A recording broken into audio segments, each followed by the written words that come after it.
Oh, please, what's happening? Okay, we're back in the room. Back in the room. That's never happened before. Okay, so hopefully we're going to pick people up. Okay, hopefully we're going to pick people up.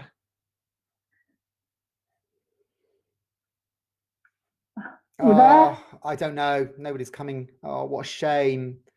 Right, hang on a sec. Hopefully. Right, 6 people joining. Basically, what's happening? Right, you're joining us. Can you hear us? Can you see me? Right, what's happened? I had to stop the video and start again. Okay. Okay. Right, people are joining us again. I don't know what happened there. Sorry, guys.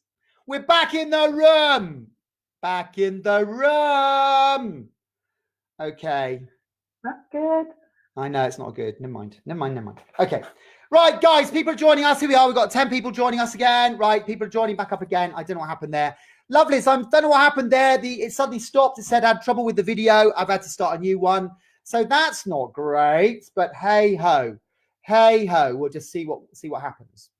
Okay. So right, we only got 9 people back. That's a shame. We're going to crack on because we've got time. Okay, Josie. So, which Baldric poem from Blackadder did we feature in our First World War centenary presentation?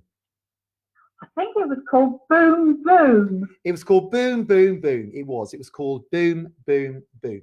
Okay, so people are coming back, I think.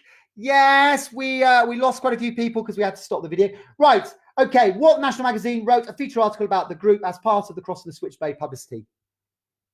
It was the Salvation Army, the War Cry. It was the War Cry. Well done.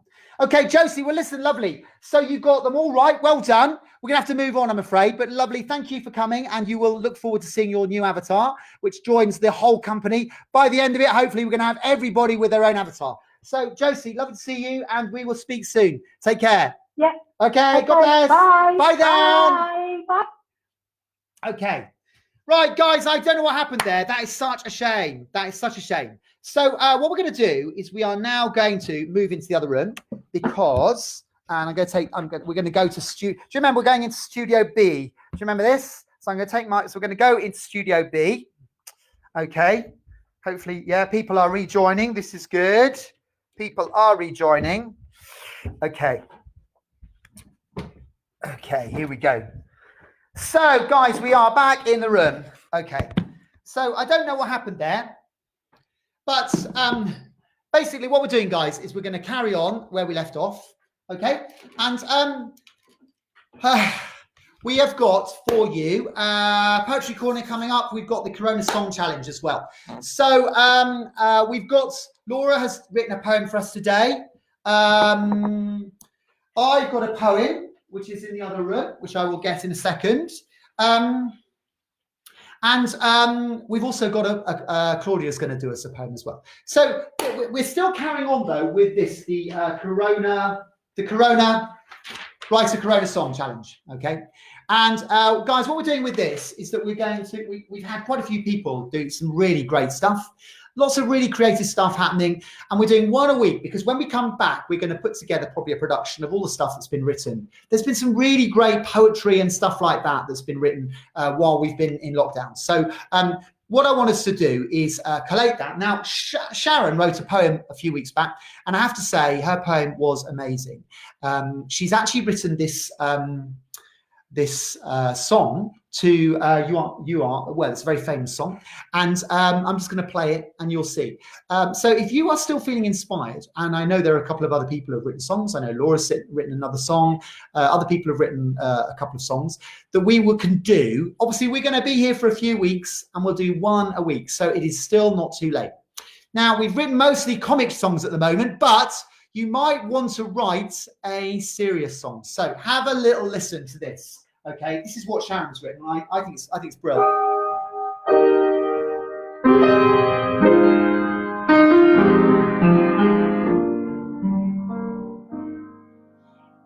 We've got a virus, a corona virus. It makes me angry day after day. It'll never beat us, though it tries hard. We will overcome, so please go away. We've got a virus, coronavirus. It makes me angry day after day. It'll never beat us, although it tries hard. We will win, so please go away. One night whilst we were all laying sleeping, it crept into all of our lives. But we all stood firm, we were united. We will all hold our heads up high. Got a virus, coronavirus. It makes me angry day after day. It'll never beat us, although it tries hard.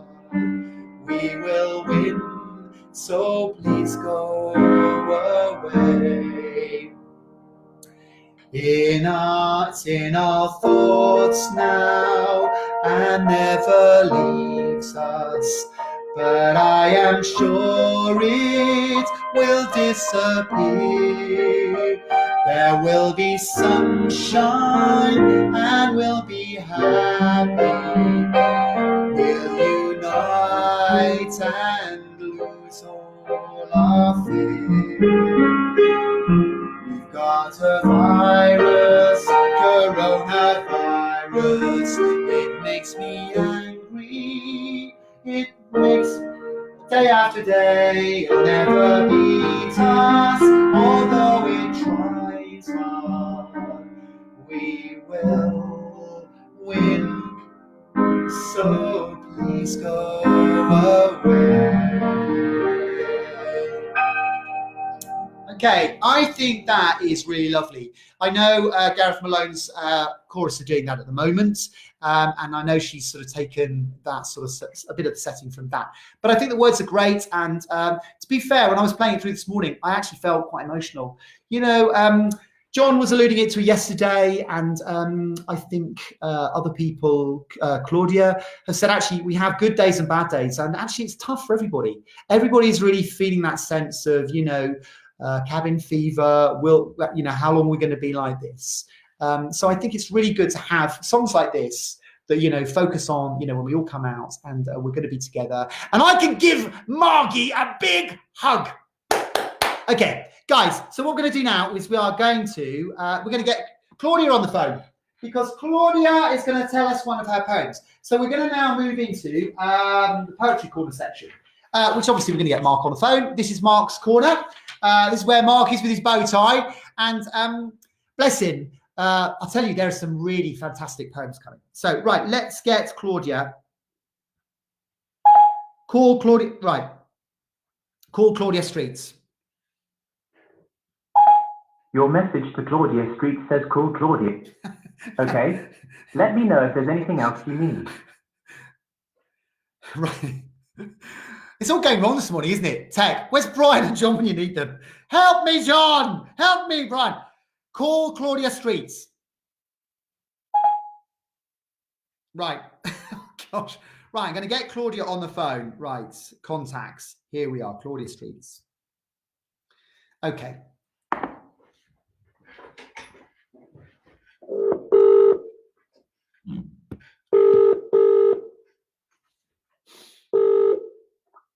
Hello? Claudia. Hi. How are you, lovely? Yeah, I'm all right, thanks. How are you? Yeah, I'm good. How are you coping?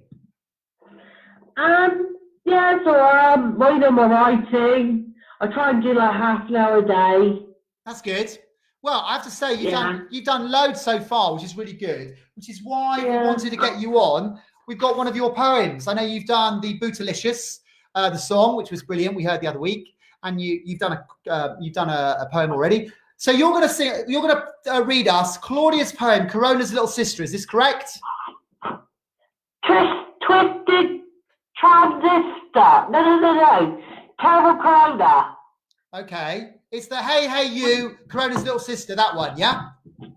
Yeah, it's based on Twisted Transistor by Korn. Okay. Heard of it? Right, we're ready when you are.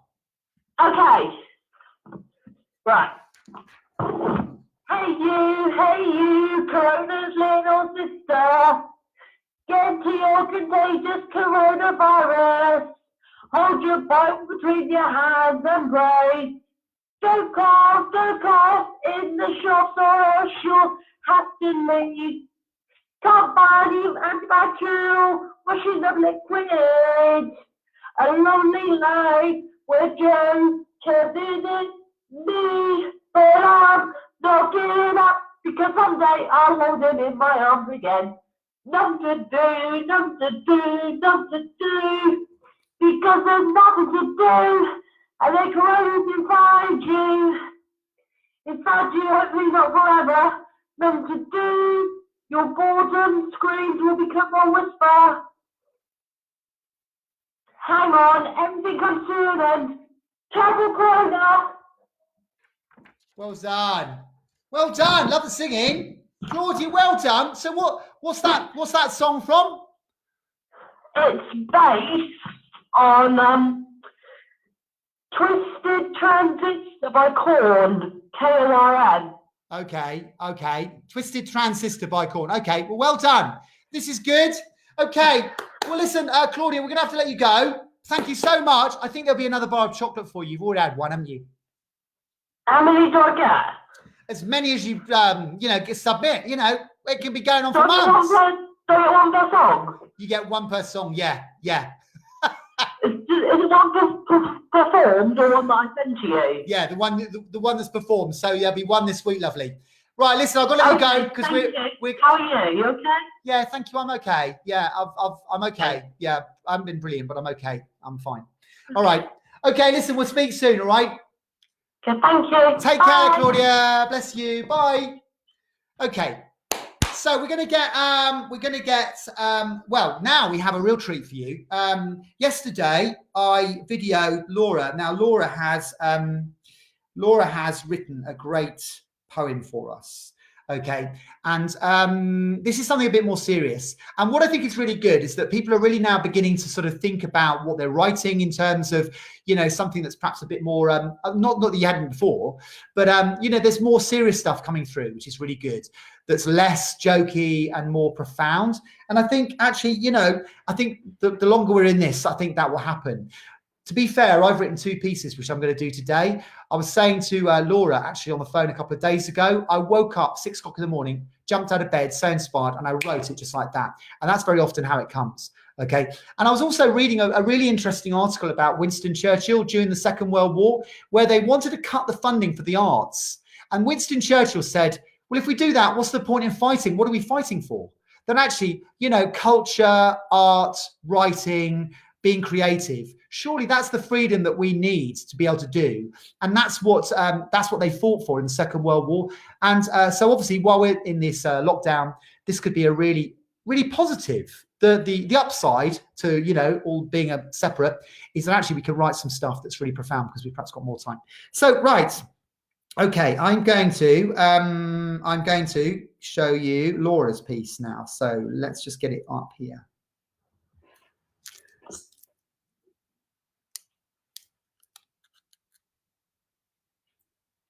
Right.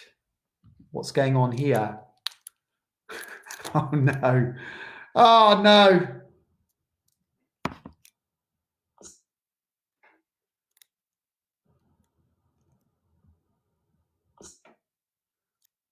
Right, here we go. 3. Okay, so we have Laura here. Laura, it's great having you again. And bless you, you've been doing a lot of creative stuff. And the reason why we wanted you to come on today is because you've actually written a poem, haven't you? Yes, I have. So do you want to tell us a little bit about it and then launch into it? Well, in a nutshell, it's just got a little bit to do with 1919, which some of you might know was a pretty hard year. And it's also including some of the stuff that the actual world itself, how that is, going, how it is at the moment through all this COVID stuff that's going on. So that's pretty much it in a nutshell. Okay, well, let's hear it. Okay. Some suffer with anxiety. The trigger is the unknown. When things change last minute or people let them down.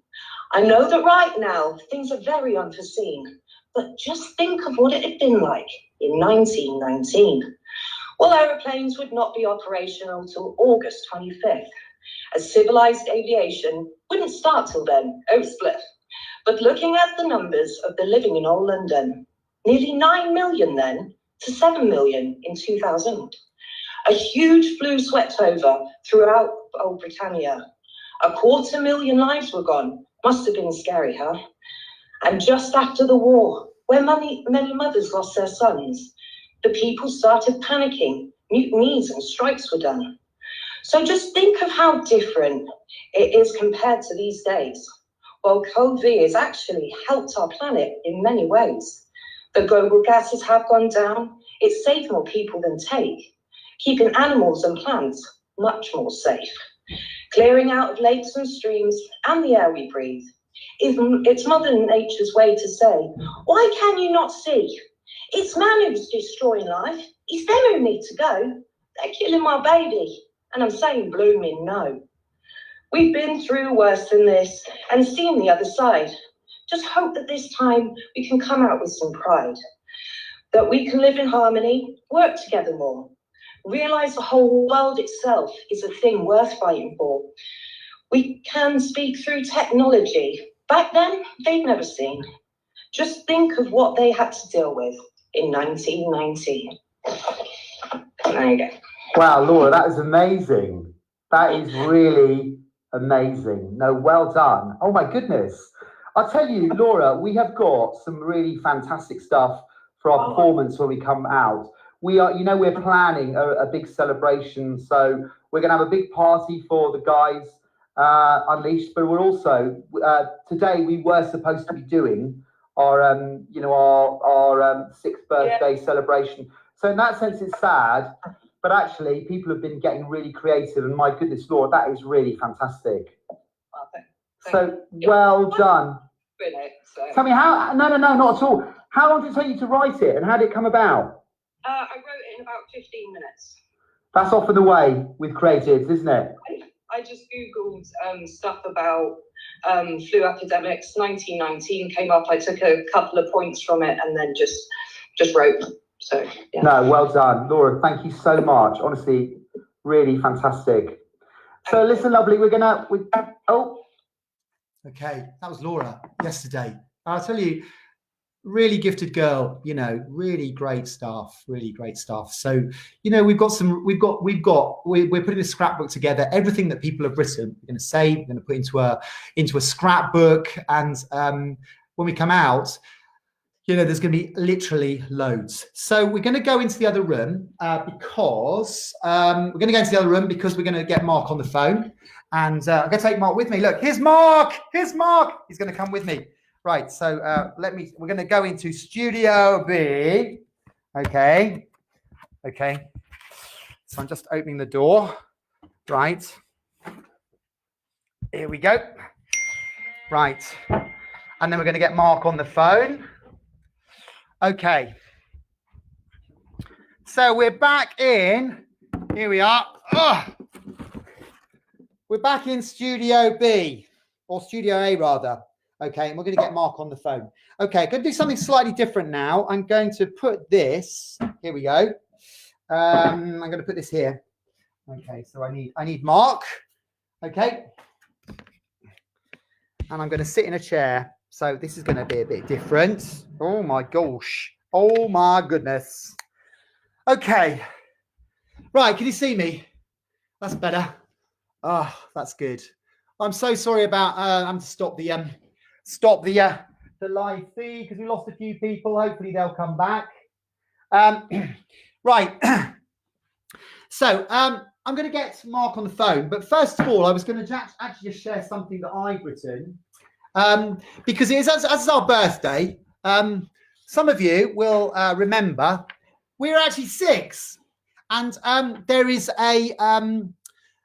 I don't know whether you remember A.A. Milne wrote a book called Now We Are 6, which I had when I was a kid. And when we were very young, and it was all about Winnie the Pooh and stuff like that.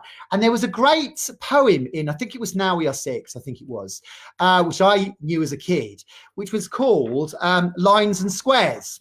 And I thought I'd write a parody of this because it just seemed to sort of make perfect sense. So I'm going to read you the original first of all.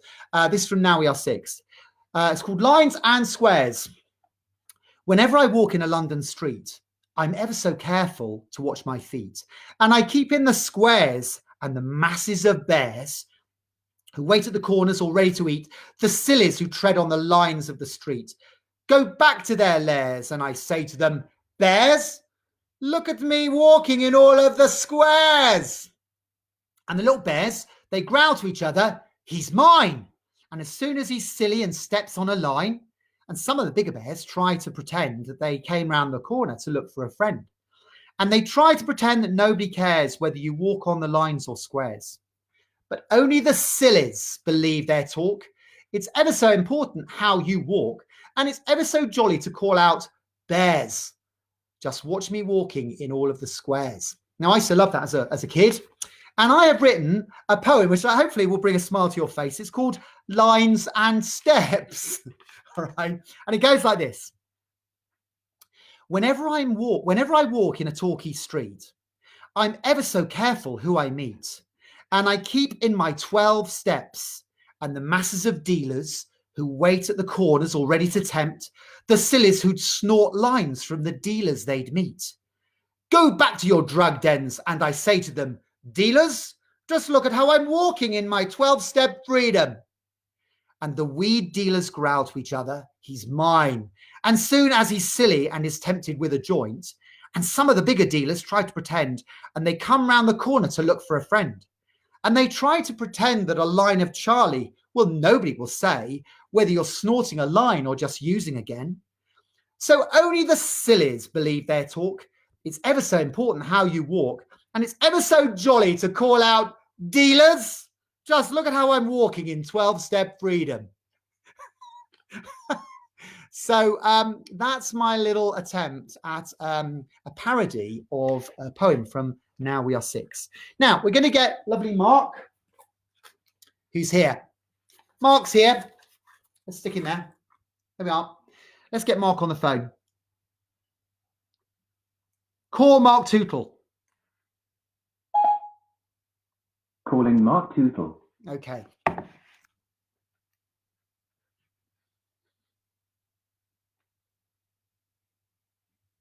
Hi, Mark. Hiya, Martin. Happy birthday, mate. How are we doing? Oh, mate, thank you. Yeah, we're doing fine. We've had a little cake and people have been singing and people are sending us good wishes. It's great. So it's really good. Lots of people birthday today. Mark's birthday, Mark Baker's, Wayne's, Hannah's. So quite a lot of people's birthdays. So, but most Brilliant, of all, nice one. yeah. So how are you, Mark? Brilliant, spot on, mate. Raring to go. Chomping at the bit. Well, this is good, mate. Now, listen, you've got another poem for us, haven't you? And then we're going to have a little bit of a chat.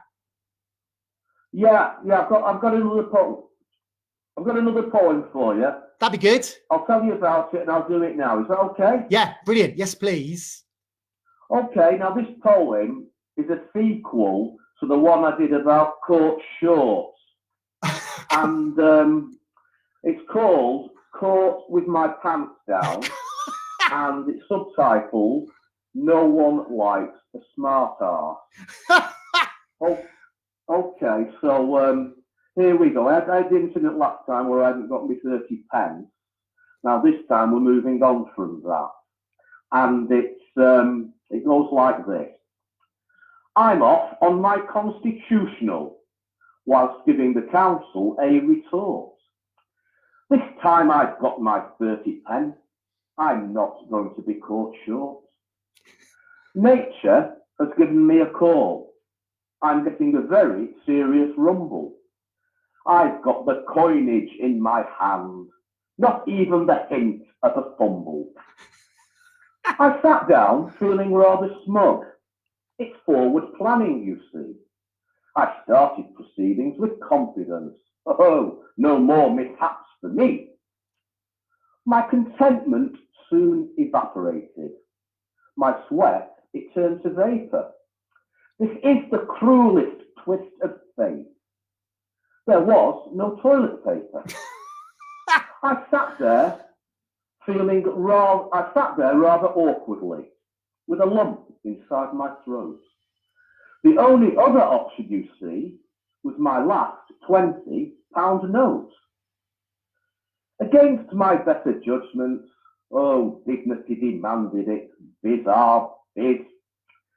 Thinking with note in hand, this isn't personal, Liz. That's it. Oh my goodness. So use a £20 note, Mark. Poor Queenie. Do you want to edit that one before it goes out, just to be on the safe side? I think it's a bit late, mate. It's gone out. Oh, right. Well, put that as a don't know then. Brilliant. No, I love it. I love it. On, Mark, I love Absolutely. it. I love the fact that you're always a little bit naughty. That's quite fun. So listen, mate, Sure. can I just say, we were going to have a little chat though, weren't we? Because it's our 6th birthday and you and Neil are the 2 longest members. Well, longest as in who have been here the longest, I mean, in the group. Absolutely. And I just thought it'd be great for people just to hear a little bit about, you know, your story, how you came here. And, you know, you are doing so well. And you know, if people knew your background, they wouldn't believe it really, because you are, you know, you're right back to where you should be, aren't you? And life's good. And, you know, you're just grabbing it. And, you know, I love your writing, your acting. You know, you're so gifted. You've got so many gifts. But, you know, it wasn't quite the same like that 3 years ago, was it? Oh, no. It was a bit of a disaster 3 years ago, 4 years ago. I've actually been sober 4 years and 3 months now. That's great. And prior to that, I was an active alcoholic for 45 years. And I remember because when we were doing the play, the Cross and the Switchblade, I did my little bit with the trolley and playing the wino. Yeah. And after one of the performances, a very nice lady, I think she was from Upton Vale, came up to me, and in a very sweet way, she sort of said, "Oh, I hope you don't mind me saying, but you do play a very good drunk." To which I replied, well, I should do. Look, I had 45 years practice. You know. She gave me the knowing, sweet look as she gradually walked away. That is hilarious. That is hilarious. Absolutely. Oh, bless you. But you know what is great, Mark, is that you know you've been in the group and it was tough at first. You went through Jattis and you know, but you've got your own place and you know you are a testament to so many people that actually freedom happens. You know, there's so many in the group. You know, we're going to getting people like Holly back, and obviously we had you know so many of us. Yeah, Absolutely. so many. Yeah. And that actually, you know, it is possible, because I think when you're going through it, you think, oh, the temptation, it's so hard, you know, and people fall down and you know, people get back up again. Yeah. But Mark, well, when I was sort of at my lowest ebb, I ate what is colloquially known as my rock bottom. And by the way, that is not a medical condition. I just thought I'd mention that. You got to think about bottoms this morning. It's basically ostensibly where you're functioning, but in essence, you're basically dead inside. You're just going through the motions of an existence. Yeah. You know, and I really got to that point before I went into Jattis. But, you know, Jattis came just at the right time, and I've moved forward since then. Yeah. Well, brilliant. Mark, listen, can I just say a massive thank you for coming on, and thank you for what you're doing with the poetry. You know, you are raising the bar each week for people, and, you know, we're getting some great poems in. You know, we are going to have an Unleashed anthology. Wouldn't it be great to do, to publish an Unleashed anthology when we come out the other side, which would be like a mark of stuff that people has done while we've been locked down. But Mark, thank you so much for joining us. What I thought of doing with my poems, when we put a collection together, I'm going to call the collection Dodgy Doggerel. Dodgy That's Doggerel. going to be the title of what I'm going to call it. Yeah, good man. What do you think for that? I think it's great. I think it's great. Well, listen, mate, I'm going to let you go because we're sort of running out of time. My gosh, we've got so much to pack in. But listen, thank you, mate. We'll see you next week. All right? Your little avatars Okay, here. take All right? care. Okay. Thanks for- Mark, Bye for now. take Bye. care, mate. God bless. Bye then. That's Mark, bless him. Right, so guys, what we're going to do now is we're going to see, hopefully, here we go. We're hopefully going to see the universal credit sketch that we wrote a while back. And the reason why we're showing this, because I just want to have a little word about what Unleashed is all about. This we did, oh gosh, was it 2 years, about 2 years ago? No, Laura's in it, so it must have been about 18 months, 2 years ago. But this was written, and it was written as a workshop piece, based on people's real experiences of what it's like to, struggle with addiction, homelessness, all of that. So, guys, here we go.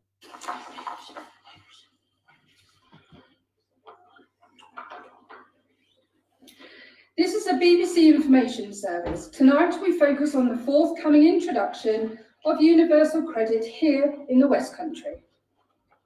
This change in the way benefit is delivered will make people more responsible for their own money, make people really budget with what they've been given.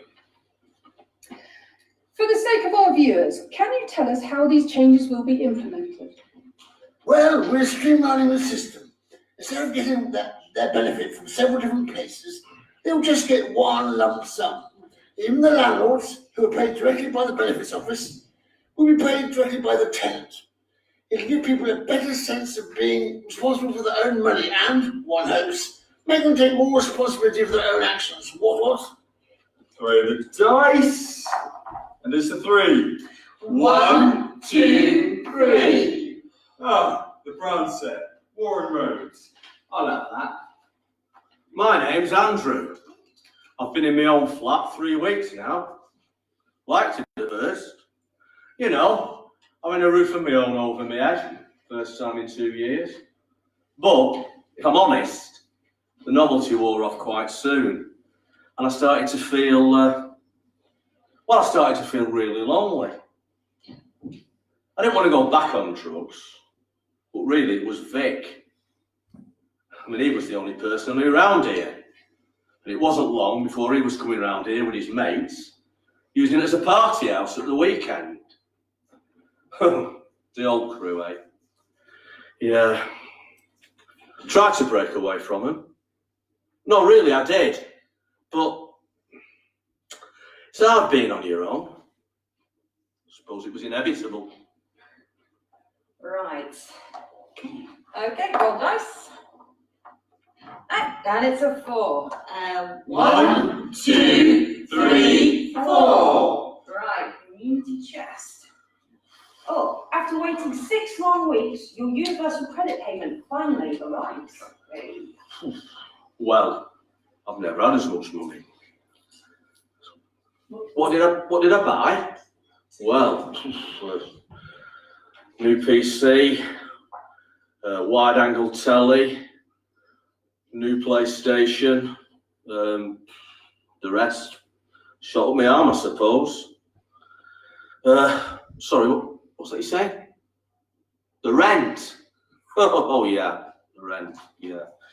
Well, the landlord wasn't too happy, but I told him I'd get the money to him, towards the end of the month. Okay, move 3 places. Sure. 1, 2, 3. And chance your landlord evicts you for non-payment of rent. Ta-da! Sleeping on a mate's sofa at the moment. I got chucked out of my rent. I got chucked out of my flat for not paying me rent. Look, I've had no education. I haven't got a job, and the only example of money management I've ever had before I got chucked out of home was my old man pissing up his money in beer before he got sent back to prison. And 5, go to jail. Do not pass go. Do not collect £200. Right. We didn't do it tonight. Stupid, really. I got duped into running drugs for my mates. Well, it was payment for him letting me sleep on his floor. I'm not a drug dealer. No, really, I'm not. I was just the errand boy that got caught. Yeah, for 6 months. Suppose I'm really lucky. Could have been twice that. 5. 1, 2, 3, 4, 5. That's good. It's one of the utilities. Oh, is that the water board or is it the electric? Local homeless centre. Oh, if you're not going to buy it, can I buy it off of you? You do an amazing job. Of course I'm going to buy it. When I was released from prison, they literally gave me 47 quid and sent me on my way. Great. Thanks for the help, bastards. Anyway, I got into the local homeless centre, and to be honest, they were amazing. They got me sorted, helped me with my benefit, and they got me a place in a shared house on the rehab programme. Throw the dice, and it's a 3. 1, 1, 2, 3, 4, 5, 6. Warren Road. No, sorry, Windsor Road. The green set. I'll have that. Well, for the first time in a long time, I feel really good about myself. I've been with a group of like-minded people, and the rehab programme worked really well. Now this is my opportunity to get back to where I want to be. Only 4 more weeks to go, and I move into my own flat. For the sake of our viewers, can you just remind us the reasons why the government are implementing universal credit? Well, we're streamlining the system. Instead of getting their benefit from several different places, they'll get just one very big fat lump sum. The landlords, who are paid directly by the benefits office, will now be paid directly by the tenant. That's got to be a good thing. What? I'm a landlord, and I'm not happy. 2 blokes walk into an estate agent to rent my flat. One a single accountant, the other an unemployed, unqualified bloke called Andrew, with a history of defaulting on his rent. Who am I going to rent my flat to, Mr. Minister? That's a hard one. Throw the dice, and it's a 3. 1, 2, 3. That's a brown set. Warren Road. Don't you have that one already? I've been in my own flat 3 weeks now. Liked it at first. You know, having a roof of my own over my head for the first time in a long time. But if I'm honest, the novelty wore off quite soon. And I started to feel really lonely. I didn't want to go back on drugs.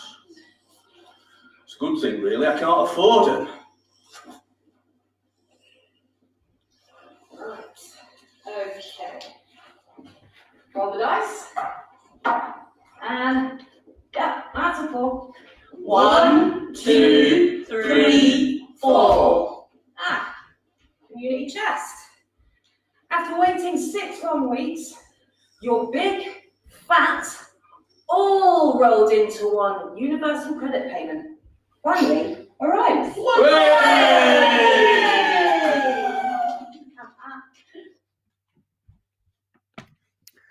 Okay, guys. So we're nearly there. So that was my goodness, that was quite a while ago. But what a great sketch! And we actually had the privilege of doing that in front of government ministers. Alla, I'm noticing that actually you haven't got your one that you pimped up, your T-shirt that you pimped up. But guys, I just want to say we are coming to the end. In fact, there's a feature that I'm going to do for next week. Actually, I'm going to save it for next week because we are going to run out of time. I'm really sorry that we ended up having to start again. I hope that hasn't spoiled your enjoyment. We're going to do the NHS shout out to the NHS, and I have got. In fact, actually, I think I will do it this week. I've written. I think what's great about Unleashed, which makes us different from other theatre companies, is the fact that actually we deal with reality and people are very honest. There's a brutal honesty about a lot of our guys. I think all of us know that actually we're all on a journey and that everybody's fighting a battle. And so therefore, I think when people really start to express themselves through drama and start to write stuff, it can be quite gritty, and it can be, I mean, that drama was based on real life experience of the guys in the group. Just for your interest, when we come out, we've been talking to an organisation called CAP, who basically help people budget. So that's really good. A guy called Nigel Pearce is going to help us, and there are going to be opportunities if people want to actually go on I think it's a three slot course to help with money management, because that is one of the big issues, that if you've never been taught how to budget and then you're suddenly given all this money, it's hardly surprising that people end up getting evicted and people end up using it on drugs and stuff. So anyway, lots of practical stuff. NHS Heroes. It's been a funny old week. My son actually was tested yesterday for COVID, so he's waiting to get his results. He's been working on a COVID ward, so it's been a weird week in many ways. It's not always easy. My sister-in-law, she's on intensive care. Dawn and I haven't been feeling brilliant. So there's lots of stuff happening. I just think it's really important that we're really honest about, this is a tough time for a lot of people. And I wrote this literally 6 o'clock in the morning the other morning, and it's meant to be a parable which we can actually act out. When we come out, I want us to act this out, and it's not meant to be a dig at anyone. It's really not. But I think I was thinking about what do we really value in society and what do we value in life. So this is it's a bit like a story, and we're going to be able to act it out and mime to it. So it's called The Parable of the Nurse and the Baron. Are you sitting comfortably? Then I will begin. In a land not that far away, in a time not that so long ago, lived a community of islanders. Their island was a lush, lovely place to live, and the islanders had everything they wanted and needed. How was this so, you might ask? Well, the island they lived on was owned by a very greedy and selfish giant. And the greedy, selfish giant owned pretty much every land in the whole kingdom, and his only demand of the islanders was that they must give him a third of everything they earned. Now, the giant paid an unscrupulous baron to make sure that people did exactly what the giant demanded. One day, the greedy, selfish giant said to himself, I want more. And so he decided to take the islanders, give him much. He decided to make the islanders give him much more than he needed in order to live on his island. This day came to be known as the Great Crash, because for many of the islanders, their lives came crashing down. They couldn't live on what little was left after they had given what the greedy, selfish giant demanded. And for 10 long years, many of the islanders lived just hand to mouth. The unscrupulous baron was happy to help the giant and made sure that everyone on the island paid their whack. Many found that they couldn't feed their children. Many ended up homeless on the streets, and many were driven to despair. Food banks popped up all over the kingdom as the kind islanders tried to help one another. One day, the islanders decided to do something about this, and so a decree went out to hold a competition to find out who was the most important person in the land. This was so that they could make the important decisions to try and change their dire situation. The day came. There were several people who pushed themselves to the front, all believing that they were the most important person in the land, all jostling for position to see who would win the title. First, the unscrupulous baron stepped forward, not wanting anyone to be more important than him. Look, let me level with you. I know you don't like it, but folks, you have to admit that I am the most important person. Things would be much worse if I didn't keep the giant happy. But the islanders, they didn't trust the baron, because while they had all seen their wages capped or reduced, for the past 10 years, he had given himself a healthy wage rise. Next, a reality star stepped forward, really believing that she was the most important. Come on, guys, you cannot be serious. Where would this land be without me? Do you know how many people sit down and watch Love Hub every week? 6 million. With these silicon beauties and my fitness regime, I'm not paid a 6-figure sum for nothing. Of course I'm the most important. Next, a professional footballer stepped forward.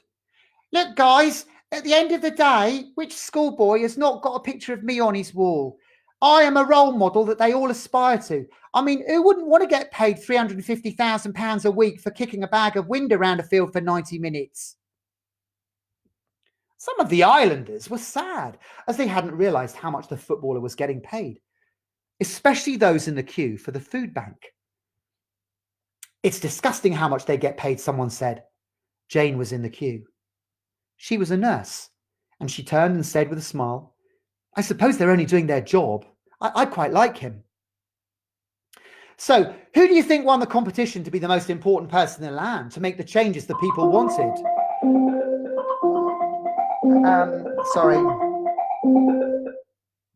Sorry. Who do you think won the competition to be the most important person in the land, to make the changes the people wanted? Of course, you can guess who won the competition. Pulling in a few favours from his old chums, that's right, the unscrupulous Baron won. He carried on doing the giant's bidding and nothing changed. The seasons changed from summer to autumn. And then without warning, like the cold chill of the winter's snow, a terrible plague swept in from the east. The islanders, one by one, began to fall ill and couldn't work. Fear gripped the land as many of the islanders died. The Baron decreed that no one should leave their homes for fear of the terrible plague spreading even further. That is, except the doctors, the nurses, the shopkeepers. Every day, without exception, these folk got out of their beds and nursed the sick and helped the islanders get better and provided food for everyone. One day, the islanders turned on their TV sets and heard that the Baron had contracted the terrible plague, was on the verge of death. The people were fearful. What will happen? Who will protect us now from the greedy, selfish giant? Jane the nurse sat by his bedside. She mopped his brow, adjusted his ventilator. She took his blood pressure. She administered his drugs and lovingly held his hands. You see, Jane didn't think of herself as important. Her pay packet didn't tell her she was important. She had always wanted to be a nurse from when she was a little girl, from the little wounded robin she had found in her garden when she was 6 and nursed back to life. She just knew that this was her role in life and she loved it. She didn't think she was important. She just did her job because she cared about people. And although a lot of her neighbours didn't like the Baron, to her, he was just another vulnerable person who needed her help, her love, her care, and she was glad to give it.